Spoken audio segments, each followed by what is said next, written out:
ఓం శ్రీ శివాయ గురవే నమ. శ్రీ మహాగణాధిపతయ నమ. శ్రీమదాంధ్ర మహాభారతం కవిత్రయ విరచితం శాంతి పర్వం ద్వితీయ శ్వాసం.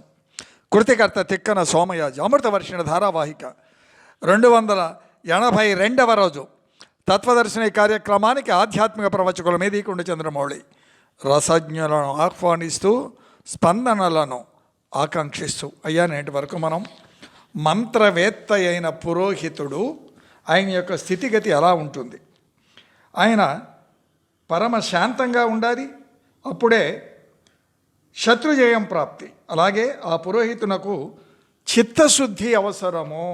పురమణక హితుడు పురోహితుడు ఎవరైనా సరే చెప్పుకున్నాం నిన్న.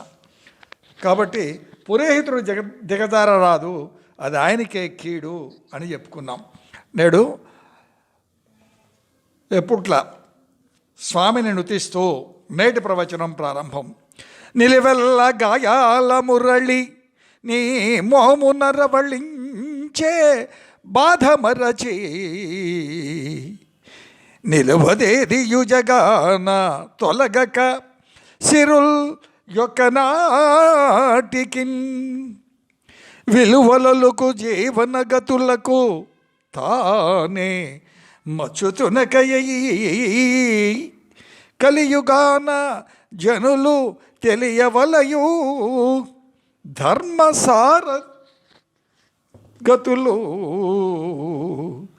ధర్మసారగతులు. అయ్యా, నిలువెల్ల గాయాల మురళి స్వామి యొక్క మోమును చేరి ఆ బాధ మరచి రవళిస్తుందట. అంటే సాంగత్య మహిమ ఎంత గొప్పగా ఉంటుందో మనకి ద్యోతకం అవుతుంది. కాబట్టి జగాన ఏది కూడా వచ్చిందంటే వెళ్ళిపోయేదే, నిలిచేది ఏమి లేదు. విలువల యొక్క సాంగత్యము మాత్రమే మనల్ని కాపాడుతుంది అని చెప్పుకుంటూ ఇక్కడ అదే చెప్తున్నాడు ఆయన కూడా. ధర్మరాజు పురోహితుడు విలువలతో బ్రతకాలయ్యా, ఆయన దిగజారరాదు, అది ఆయనకే కీడు. బ్రాహ్మణ క్షత్రియుల అన్యోన్యత సమస్త వర్ణాలకు శుభం. ఏమండి దీని మర్మం? బ్రాహ్మణుడు బ్రహ్మజ్ఞానైన బ్రాహ్మణ, క్షత్రియుడు క్షాత్రం పాలనా యంత్రాంగం.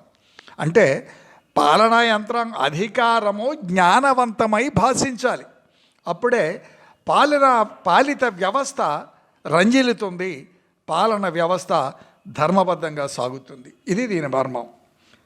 కాబట్టి క్షత్రమున్నకు పుట్టంగా బట్టు బ్రహ్మంబు బ్రాహ్మణునకు యోనిరాజు కాన ఉభయవర్ధనంబు నొన్నొంటి విడువమి వెలుంగు రెండు మాయు విడిచెనేని.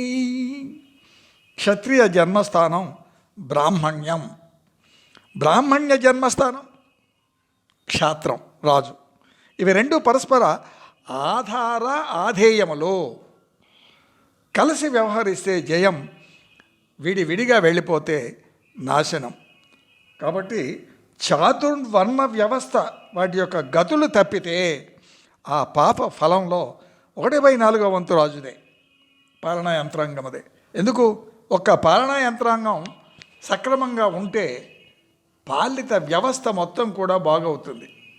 గృహంలో తండ్రి, పెద్దలు, నాయకులు, మంత్రులు, రాజులు. కాబట్టి ఆ విధంగా ఆధార ఆధేయములో ఏవి జ్ఞానము మరియు క్షాత్రము, ఆ వర్ణ వ్యవస్థ కూడా అలాగే భాషిస్తూ ఉంటుంది. రాజు దండనీతిని తప్పక పాటించాలి. విహిత ధర్మం వీడుట నరక ప్రాప్తికారకం. దండనీతిని తప్పక ఇది పాటిస్తే మానభంగాలు ఎందుకుంటాయి, బ్యాంకు దోపిడీలు ఎందుకుంటాయి? ఉండవు కదా, కుహనా లౌక్యాలు నడవు కదా. దండనీతిని తప్పక పాటించాలి. విహిత ధర్మం వీడుట నరక ప్రాప్తికారకం. సూక్ష్మ పరిశీలన రాజుకు చాలా అవసరం. దూతకు శీలం ధర్మాచరణయే.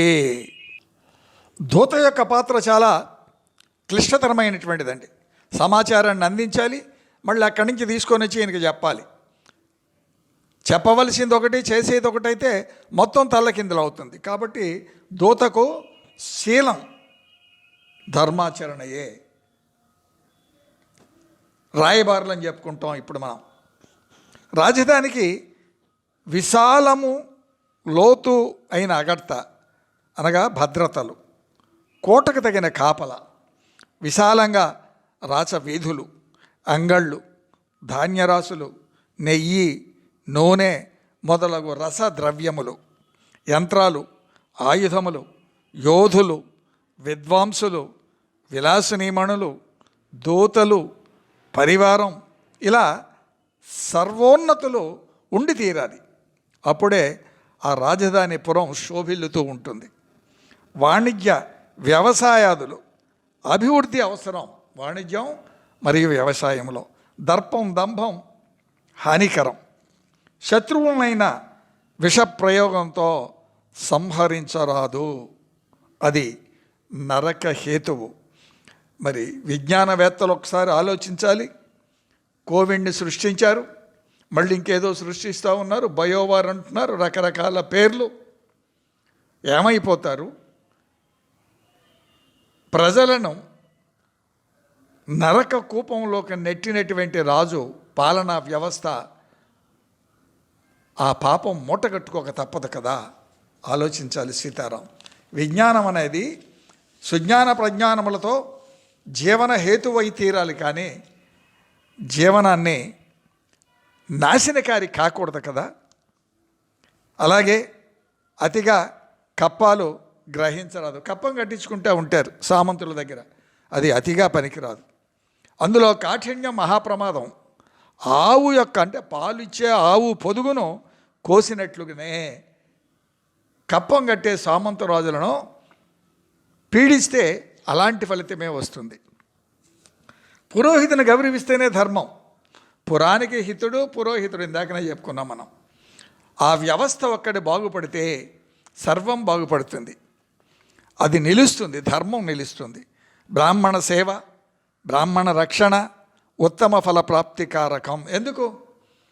ఉపనిషత్తులు, వేదములు, వీటి యొక్క సారము, నీతి, ధర్మం బోధించేదెవరు? బోధనా వ్యవస్థ ఎక్కడి నుంచి వస్తుందంటే జ్ఞాన వ్యవస్థతో ఆధారపడి ఉంటుంది. ఆ జ్ఞానమే నశిస్తే, ఆ జ్ఞాన వ్యవస్థనే పోషించకపోతే ఏమవుతుందండి? ఉపాధ్యాయుడు లేని విద్యా వ్యవస్థలా ఉంటుంది. ఎవరు చెప్తారు? కాబట్టి క్షత్రియులు బ్రాహ్మణులు పరస్పరం ఆధారాధేయాలు. పాలనా వ్యవస్థ, జ్ఞాన వ్యవస్థ పరస్పర ప్రామాణికములు. జన్మతః బ్రాహ్మణుడు శ్రేష్ఠుడే, ఎవరు ఒప్పుకున్నా ఎవరు ఒప్పుకోకపోయినా. పుట్టుకే శ్రేష్టం, వారిని నిరసించరాదు. బ్రాహ్మణ క్షత్రియ కలహం రుద్రదేవ కలహం వంటిది. బ్రాహ్మణ సంరక్షణయే జీవన యాత్రకు మహోన్నతను అందిస్తూ ఉంటుంది. ఇక్కడ బ్రాహ్మణ వ్యవస్థ అనగానే కొంతమందికి ఏడుపు ప్రారంభం అవుతుంది. వింటున్నాం రాజకీయ లబ్ధి కోసం. తప్పండి. అది వర్ణ వ్యవస్థ, అది కుల వ్యవస్థ కాదు. క్రమంగా కుల వ్యవస్థగా మారింది, మారి తీరుతుంది. దాని యొక్క విధానమే ధర్మమే. నీ కులాన్ని నువ్వు అడ్డం పెట్టుకొని వచ్చి ఎదుటి కులాల మీద దాడి చేయటానికి మహాదారుణంగా ఎక్కడ ఏ లాభం దొరికితే ఆ లాభాన్ని తీసుకుంటూ తిరుగుబాటు చేస్తున్నావే, అలాగే ప్రతి వ్యవస్థలోనూ ఉంటుంది కదా. ఆలోచించాలి. ఎవరికి వారు ఆత్మ విమర్శ. ముందు ఆత్మన్యూనతాభావం వదలాలి. నేనేదో తక్కువ అని అనే భావనే న్యూనత. అది ఎవరికి ఆపాదించరు, ఎవరికి వారే కొని తెచ్చుకుంటూ ఉన్నారు. ఎందుకు? జ్ఞానం నశించటం వలన. కుహన లౌకిక వాదాలు చాలా ప్రమాదకరం కదా. అన్వయించటంలో ఉంటుంది ప్రతిభ అని నీకు అనుకూలంగా అన్వయించుకుంటానంటే తప్పు. ధర్మానికి అనుకూలంగా అన్వయించాలి, వ్యక్తికి అనుకూలంగా అన్వయించరాదు. మంత్రులకు అర్హతలు చెప్తాను వినవయ్యా అంటున్నాడు భీష్మాచార్యులు వారు ధర్మరాజుతో. జ్ఞానపరుడు పౌర జానపదాప్తుండు, జ్ఞానపరుడు పౌర జానపదాప్తుండు, కార్యజ్ఞుండును ధైర్య శౌర్యఘనుడు అక్రూరుండును విశుద్ధాత్ముండు పతి ఎడ భక్త్యానురాగ సంభ్రమముల సంగ సమసుఖ దుఃఖుడై చమరు నెతురుగాగా తలంచుచు అరయక తప్పు మీదన్ పెట్టిన అలుకమై తిట్టిన కలంగదా నొందక తేచ్చుజో పొందు సెడక మెలంగువాడును నిజరంధ్రములకు మాటు సేయన్ పరరంధ్రములు గని చిక్కువర పందాలు నిపుణుండగునైనన్ విశాల బుద్ధి కావలయు మంత్రి ముఖ్యుండు కౌరవేంద్ర. అయ్యా, జ్ఞానపరుండు పౌరజాన పదాప్తుండు కార్యజ్ఞానుండును ధైర్య శౌర్యఘనుడు అక్రూరుండును విశుద్ధాత్ముండు పతియడ భక్త్యానురాగ సంభ్రమముల సంగ సమ సుఖ దుఃఖుడై క్షమరునెతురుగా గదలంచుచు అరయక తప్పు మీదన్ పెట్టిన అలుకమైందిట్టిన కలంగదా నొందక తేచ్చుచో పొందు సెడక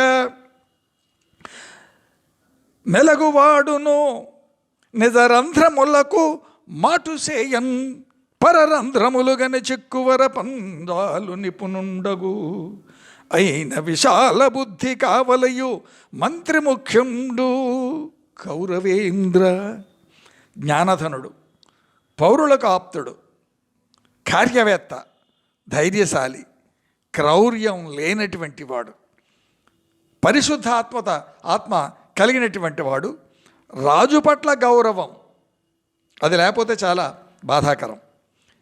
తర్వాత ద్వంద్వరాహిత్యం, తామసం లేనటువంటి వాడు, కలత చెందనటువంటి వాడు, స్థిరచిత్తుడు, స్నేహశీలి, శత్రువుల యొక్క లోపాలు ఎరిగి తమ లోపాలు తమ యొక్క రహస్యాలు బయలుపరచ రాదని ఎరిగినటువంటి వాడు, అంటే కోవర్ట్ కానివాడు, విశాలమైనటువంటి బుద్ధి కలిగినటువంటి వాడు, మంత్రికి అర్హత కలిగినటువంటి వారు అవుతారు. వీరు మంత్రివర్యులు.